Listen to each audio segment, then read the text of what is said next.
analijua. Haleluya. Lakini leo Mungu analeta katika viwango vingine. Bwana Yesu apewe sifa. Jina la Bwana lipewe sifa. Zaburi ya 23, Psalms chapter 23, kuanzia mstari wa kwanza. Naomba msomaji wangu akiwa na Dada Salome, nasikia leo na mimi nisomewe. Bwana Yesu apewe sifa. Haleluya. Twende. Zaburi 23 kuanzia mstari wa kwanza. Biblia inasema, Bwana ndiye mchungaji wangu. Biblia inasema Daudi akasema ya kwamba Bwana ndiye mchungaji wangu. Sitapungukiwa na kitu. Daudi anasema kwamba Bwana akiwa mchungaji wake hatapungukiwa na kitu. Katika malisho ya majani mabichi hunilaza. Katika malisho ya majani mabichi hunilaza. Kando ya maji ya utulivu huniongoza. Kando ya maji matulivu huniongoza. Hunihuisha nafsi yangu na kuniongoza. Hapo. Katika njia ya Hunihuisha nafsi yangu. Haleluya. Wewe utaona haya maandiko Daudi alikuwa anaongea kwa ajili ya mwili huu. Lakini nikufahamishe kitu ya kwamba Daudi alikuwa na kila kitu. Daudi alikuwa ni mfalme, alikuwa na mali, alikuwa na farasi, alikuwa na jeshi, alikuwa na chochote kile, lakini anasema Bwana ndiye mchungaji wangu, sitapungukiwa na kitu. Katika malisho ya majani mabichi hunilaza, kando ya maji ya utulivu huniongoza. Hunihuisha nafsi yangu na kuniongoza. Haleluya. Daudi anaongea maneno ya rohoni, si maneno ya mwilini, maneno ya rohoni. Nafsi ya Daudi ilikuwa na shida, japo amekuwa na vyote, lakini kuna kitu kilipungua katika Daudi. Ndipo anasema hunihuisha nafsi yangu na kuniongoza. Endelea kusoma. katika njia za haki kwa ajili ya jina lake. Katika njia za haki kwa ajili ya jina lake. Naam, nijapopita Tulia hapo. Katika njia za haki. Wajua nafsi, mwili huu, ambaye jirani yako mwili huu. Mwili huu unaongozwa na kitu kinachoitwa nafsi. Bwana Yesu apewe sifa. Haleluya. Mwili huu huwa unaongozwa na nafsi ya mtu. Nafsi ikikwambia sasa twende bebuga, mwili huu unafuata. Bwana Yesu apewe sifa. Haleluya. Na hapa ndani kuna nafsi za watu zinasema masaa yameenda. Haleluya. Na nafsi ikikwambia toka uende nyumbani, tunakuona unanyanyuka. Yaani huu mwili unatii, unaanza kutoka unaenda. Bwana Yesu apewe sifa. Haleluya. Nafsi. Daudi anaongea habari za nafsi ya kwamba hunihuisha nafsi yangu. Kuisha kufanya nini? Bwana Yesu apewe sifa. Kuisha ni kitu ambacho kilikuwa kina exist. Haleluya. Kikapoa, kikashuka. Lakini tena kikaanza kuinuliwa kwa mara nyingine. Sasa Daudi anasema hunihuisha nafsi yangu. Na kuna njia ambazo Daudi alikuwa anatembea. Na ndipo sasa anasema hivi, sikiliza. Anasema katika njia za haki kwa ajili ya jina lake. Bwana Yesu apewe sifa. Kumbe kuna njia ambazo unaweza kuwa unatembea, lakini hizo njia si za haki. Kuna maneno unaweza kuwa unaongea, lakini Mungu akikuangalia haya maneno hayana haki. Bwana Yesu apewe sifa. Kuna mtu ambaye unaweza kumtolea ushauri, lakini Mungu akimpima anaona huu ushauri hauna haki, maana ushauri unaompatia ni ushauri wa kumpotosha katika dhambi. Bwana Yesu apewe sifa. Haleluya. Siku moja kitambo, wakati tulikuwa shuleni, kuna rafiki yangu mwingine alitangulia kuoa, lakini kwa bahati mbaya hakupata mtoto. Sasa yule mama akawa imepatia stress. Akaenda kwa mama mwingine mkubwa, mzee. Akaambiwa agora. Sina kimoa nguanya. Na yule dada ako kanisani. Haleluya. Ana anapewa ushauri.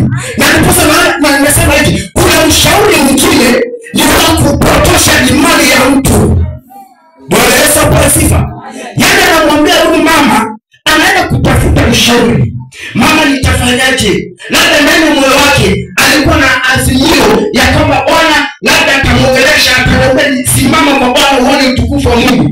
Anaambiwa story tofauti.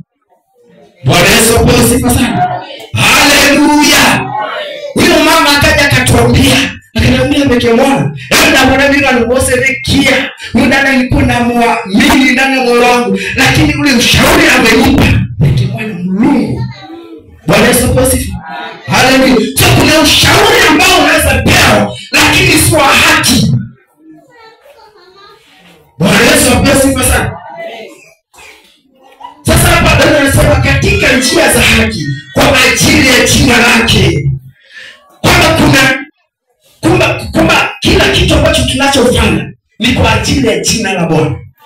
Bwana Yesu asifiwe. Mengine anakuja kama mtego mbele, lakini kwa ajili ya jina la Bwana tu itabidi usimame katika haki. Bwana Yesu asifiwe.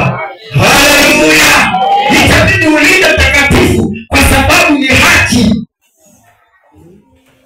Yusufu alisimama kwa haki, na hakuna mtu ambaye alisimama kwa haki akaonekana mjinga. Japo hapo mwanzo alionekana mjinga, wale watu wakakuona mjinga, lakini mwisho wa siku Mungu anajitukuza kwako. Bwana Yesu asifiwe. Mwisho wa siku Mungu atajitukuza kwako. Twende. Naam. Nijapopita kati ya bonde la uvuli wa mauti. Sasa sikiliza, Daudi anasema nafsi yake, nijapopita katika bonde la uvuli wa mauti, sitaogopa mabaya. Sitaogopa mabaya. Maana wewe uko pamoja nami. Gongo lako na fimbo yako vyanifariji. Okay. Sikiliza, anasema ya kwamba gongo la Bwana na fimbo yake vinaniongoza na vinanifariji. Wakati kuna mambo wewe unayapitia na huwezi yasema, Bwana Yesu asifiwe, lakini Biblia inasema kwamba Daudi naye akapitia hapo hapo, na anasema gongo lako na fimbo yako vyanifariji. Na mwana Daudi anapita kwenye bonde la uvuli wa mauti. Bonde la uvuli wa mauti. Ambia jirani yako bonde. Yaani ukiangalia hapa unaona hakuna kitu kinaexist. Hakuna uhai. Unaweza pitia hali fulani mpano, hakuna uhai. Unaangalia mbele, hakuna matumaini. Lakini hapo hapo Biblia inasema kwamba sitaogopa, maana Bwana ako pamoja nami. Gongo lake, yaani Mungu kuna kitu atakuwekea, utakanyaga juu. Haleluya. Hata kama maji yatakuwa mengi, hilo gongo hata kama linayumba, lakini haitajalisha vile, maana pia Bwana amekuwa ni fimbo. Utakuwa umemtegemea, utakuwa umekanyagia hapo haki yake. Hata kama mawimbi yatakupiga, lakini Biblia inasema gongo la Bwana pamoja na fimbo yake vitanifariji. Bwana Yesu asifiwe sana. Haleluya. Wajua mwenye imani huatishi na miamba. Bwana Yesu asifiwe. Wenye imani huatishi na miamba. Haleluya. Hata mwamba ukija anasema hapa nitapita. Yes, asante mchungaji. Tutapita katikati yao. Wenye imani. Wenye imani. Maana wapinzani wako. Daudi alikuwa na wapinzani. Mmoja wao akiwa ni Sauli. Hapo anataka kubanduliwa katika kiti. Lakini heaven ilipoangalia iliona Sauli hafai. Daudi ndiye anafaa. Kwa nini kunda kuja kwa nafasi yake? Bwana Yesu asifiwe. Sasa vita vikaanza pale. Daudi akakimbizwa, lakini namshukuru Mungu Daudi alikuwa na Mungu ndani. Bwana Yesu asifiwe. Daudi alikuwa amebeba Mungu ndani. Na ndiposa anasema kwamba naam, nijapopita katika bonde la uvuli wa mauti, niandika kwa bidii itakuwa. Bwana Yesu asifiwe. Mangapi unayapitia mpendwa? Naona kuna mtu anayepitia machungu. Naona kuna mtu anayepitia mazito. Lakini wacha nikutie moyo ya kwamba ujapopita katika bonde la uvuli wa mauti, usivunjike moyo. Bwana ako pamoja nasi. Haleluya. Waandaa meza mbele yangu. Sikiza sasa. Machoni pa watesi wangu. Sikiliza. Soma tu mstari mmoja. Bwana Yesu apewe sifa. Waandaa meza. Baada ya kupitia hali yote. Bwana Yesu apewe sifa. Haleluya. Haleluya. Mwangalie mtu kama analala. Unajua kuna pepo huwa wakati wa neno ndio mtu analala. Bwana Yesu apewe sifa. Haleluya. Maana nafsi yake haitaki kushika. Neno wapendo linatusongeza mbele. Bwana Yesu apewe sifa. Sasa Biblia inasema hivi. Waandaa meza mbele yangu machoni pa watesi wangu. Amenipaka mafuta kichwani pangu. Bwana Yesu apewe sifa. Kumbe baada ya kupita katika uvuli wa mauti, kuna step ahead Mungu anaenda kuifanya. Naomba unisikilize. Bwana Yesu apewe sifa. Wewe sasa hivi unapitia machungu. Wewe sasa hivi unasomewa. Wewe sasa hivi unaisha matumaini. Wewe sasa hivi unaona mbele, huoni mbele. Unatazama nyuma, utazama nyuma. Bwana Yesu apewe sifa. Lakini wacha nikutie moyo. Ya kwamba Daudi anasema hivi. Ya kwamba kuna meza ambayo inaandaliwa kwa mtu. Haleluya. Kuna meza ambayo inaandaliwa mbele yako. Waliokutesa kuna meza inaandaliwa. Biblia inasema kwamba kuna meza inaandaliwa. Waandaa meza mbele za watesi wangu. Mungu mwenyewe kuna meza ambayo anaifanya. Kuna meza ambayo anaiandaa. Haleluya. Kuna meza Jehova mwenyewe anaiandaa. Kuna meza ambayo mwanadamu hawezi kuiandaa, lakini kuna Mungu mwenyewe anaiandaa. Mbele za watesi wako kuna meza ambayo inaandaliwa. Baada ya kupitia magumu, kuna meza ambayo inaandaliwa. Baada ya kuitwa majina, kuna meza ambayo inaandaliwa. Baada ya kukusomea, kuna meza ambayo inaandaliwa. Baada ya kuambia kwamba nakuja kanisani hapo na kupoteza muda, kuna meza ambayo inaandaliwa. Baada ya watu kuinuka kinyume chako, kuna meza ambayo inaandaliwa.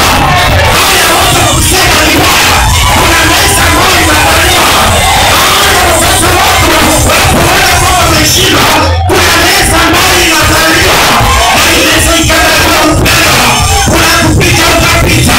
Baada ya kwamba utapitiki, kuna kibali ambacho kitashuka. Watu wataanza kushangaa. Maana kuna meza ambayo inaandaliwa mbele za watesi wako.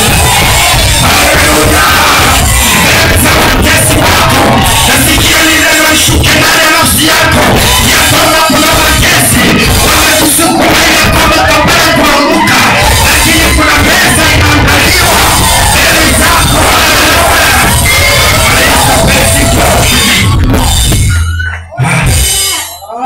Na inapoandaliwa, sikiliza, inasema hivi.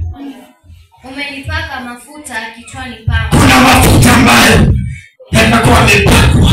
Kuna kibali tofauti. Mafuta inamaanisha kibali. Bwana Yesu apewe sifa. Kuna mtu ambaye anapata kibali. Kuna mafuta yanashuka sasa. Haleluya. Kuna mafuta yanashuka sasa. Naona kuna mafuta yanashuka. Yanapakwa kichwa cha mtu. Sijui ni wewe, sijui ni nani. Haleluya. Kabla hujaketi ukaanza kufurahia, anointing inaanza inakumbusha.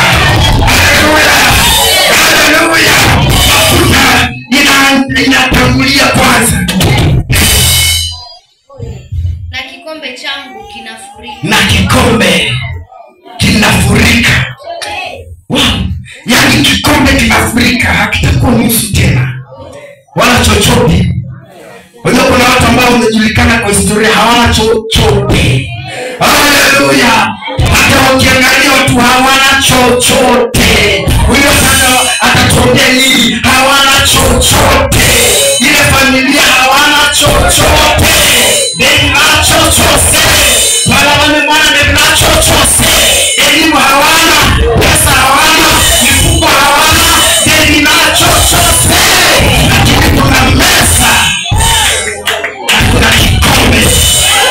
Bwana mwenyewe anakishukisha. Bwana mwenyewe anakishukisha. Kuna kitu kinatiwa ndani. Ambia jirani yako nasikia hiyo. Amen. Bwana Yesu apewe sifa. Alafu sikiliza. Hakika wema na fadhili zitanifuata. Historia inabadilika sasa. Ni mapepo walikuwa wanakufuata nyuma, ni majina walikuwa wanakutesa, lakini sasa hii ni wema wa Bwana na fadhili za Bwana zitakufuata. Wanapokuja wanapita, ni fadhili tu za Bwana, ni wema tu wa Bwana unakufuata, ni kibali tu cha Bwana kinakufuata. Walikuwa wanakudharau, ukifikia mahali, ukitokeleza mahali, wanakuita wajane, waongeza hapa na fadhili za Bwana zinakufuata, na kibali cha Bwana kinakufuata.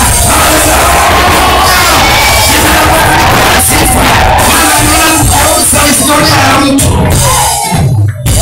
Haleluya. Jina la Bwana libarikiwe. Wakaanza kukutafuta wenyewe, maana walikuwa najua huyu anateswa na majili ya kwao, huyu anajua historia ya kwenu. Lakini kibali cha Mungu Biblia inasema kwamba wema wa Bwana na fadhili za Bwana zitanifuata. Haleluya. Alafu inasema hivi, siku zote ya maisha yangu bila kipimo, siku zote. Unaelewa? Lakini ama nifungue masikio hivi, siku zote, si leo tu. Bwana Yesu apewe sifa. Si leo tu, siku zote. Haleluya. Ukiingia tu ni wema wa Bwana na fadhili za Bwana.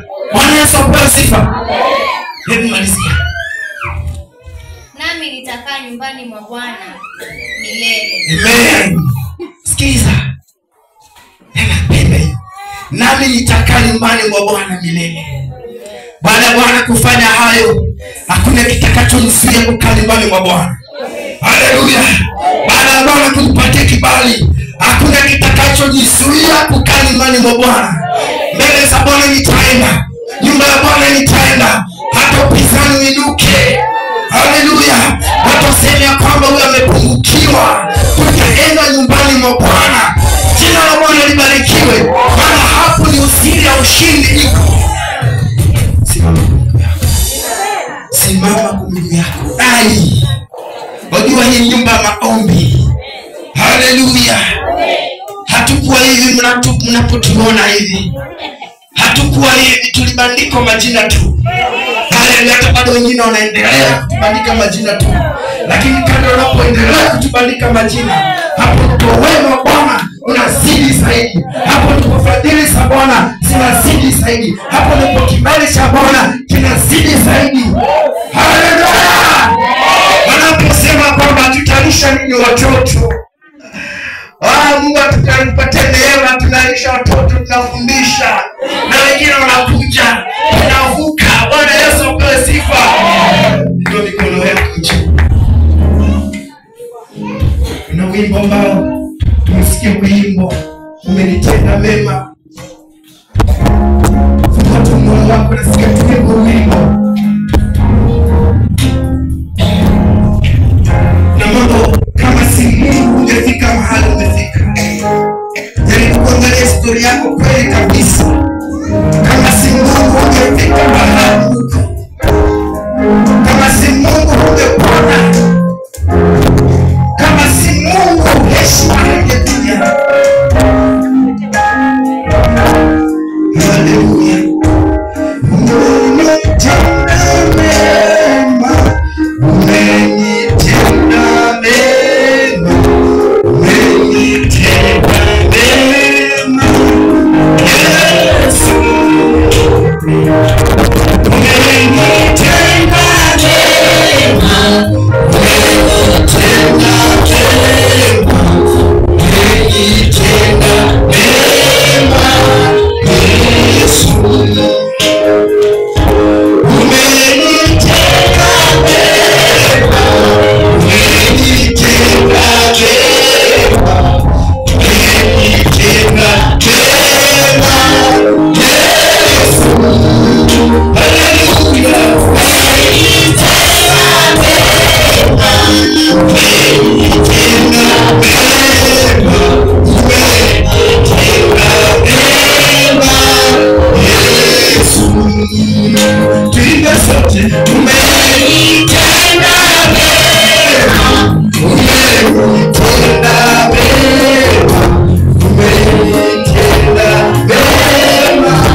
Toa picha.